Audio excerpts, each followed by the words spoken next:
Hello everyone, আসসালামু আলাইকুম। আমি আজকে সবারই খুব পছন্দের একটি রেসিপি করব। আমার মতন করে এইভাবে যদি হালিম রান্না করেন, আমার বিশ্বাস এই হালিম খাওয়ার জন্য আর বাইরে যেতে হবে না। খুব সহজে ভীষণ মজা করে এই হালিম রান্না করতে পারবেন। আর একবার সয় ২ বারও খেতে পারবেন বাসায়। আমি আজকে প্যাকেটের হালিম রান্না করব। প্যাকেটের ভেতরে ২ টা দেওয়া থাকে। একটা হইছে মসল্লার প্যাকেট, আরেকটা হইছে এই ডালের প্যাকেট। এই ডালের মধ্যে এখন আমি ফুটন্ত গরম পানি দিয়ে ১.৫ ঘন্টার জন্য ভিজিয়ে রাখবো। কারণ প্যাকেটের ভেতরে এই ডাল থাকে তো, কারণ ডালটা কেমন না কেমন হবে তার জন্য বেশি ভিজিয়ে রাখলে ডালটা ফুলবে আর রান্নার সময় তাড়াতাড়ি সেদ্ধ হয়ে যাবে। আমি আজকে হালিম গরুর মাংস দিয়ে রান্না করব।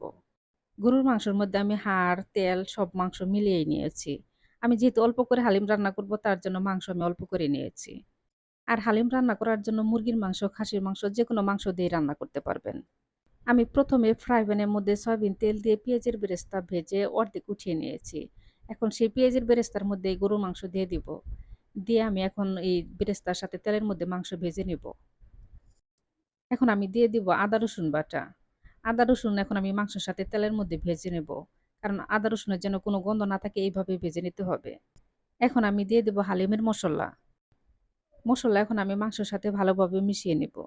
মসলা যেন পুড়ে না যায় তার জন্য এখন আমি সামান্য একটু পানি দিব। পেঁয়াজ কিন্তু বেরেস্তার মতো করে ভেজে নিয়ে সাথে মাংস দিতে হবে। পেঁয়াজের বেরেস্তা যেন পুড়ে না যায়। পেঁয়াজের বেরেস্তা যদি পুড়ে যায় তাহলে দেখবেন রান্না তিতা লাগবে। তাহলে কিন্তু খেতে ভালো লাগবে না। এখন আমি মাংসের মধ্যে দিয়ে দিব ১ চামচ শুকনা মরিচের গুঁড়া, ১ চামচ জিরার গুঁড়া আর দিয়ে দিব সামান্য একটু লবণ। কারণ হালিমের মধ্যে কিন্তু সব মসলা দেওয়াই থাকে তাই লবণ বেশি দেওয়া যাবে না। ডাল যখন দেওয়া হবে তখন লবণ কম হবে। তার জন্য আমি আগেই লবণ দিলাম। মাংস কষানোর মধ্যে মসলা ভালোভাবে ঢুকলে, লবণ ভালোভাবে ঢুকলে পরে দেখবেন যে খেতে ভালো লাগে। তাই সামান্য একটু লবণ দিয়ে দিলাম। এখন আমি ঢাকনা দিয়ে ঢেকে রান্না করে নেব। আর এখানে কিন্তু কোনো মসলা না দিলেও চলবে। আমি মসলা দিলাম কারণ মসলা দিলে একটু দেখবেন যে আলাদা বেশি টেস্ট পাওয়া যায়। মাংস আমি ভালোভাবে সেদ্ধ করে নিয়েছি। এখন মাংসের মধ্যে একটু ঝোল আছে।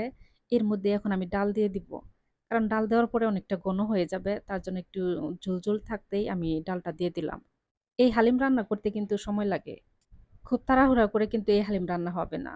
এই হালিম রান্নার যত জাল ভালো হবে তত দেখবেন যে হালিম খেতে মজা হবে।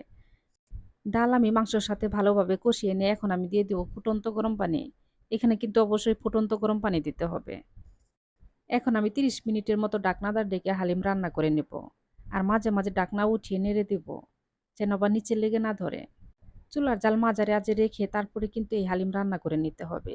চুলার জাল বাড়িয়ে দিয়ে রান্না করা যাবে না। তাহলে নিচে লেগে ধরবে। এখন আমি দিয়ে দিব ৩ চামচ পেঁয়াজের বেরেস্তা।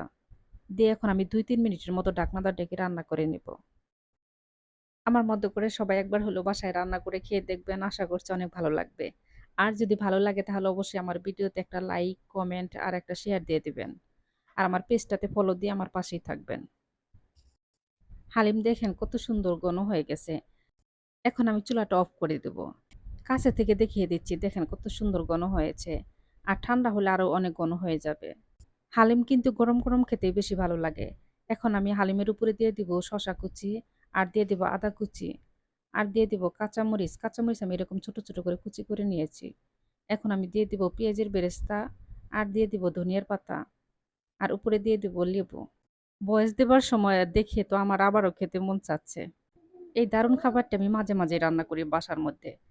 আমার বাসার সবাই খুব পছন্দ করে। আর ১ প্যাকেট হালিম রান্না করলে পরিবারের সবাই খুব মজা করে খেতে পারবেন। সবাই ভালো থাকবেন। আল্লাহ হাফেজ।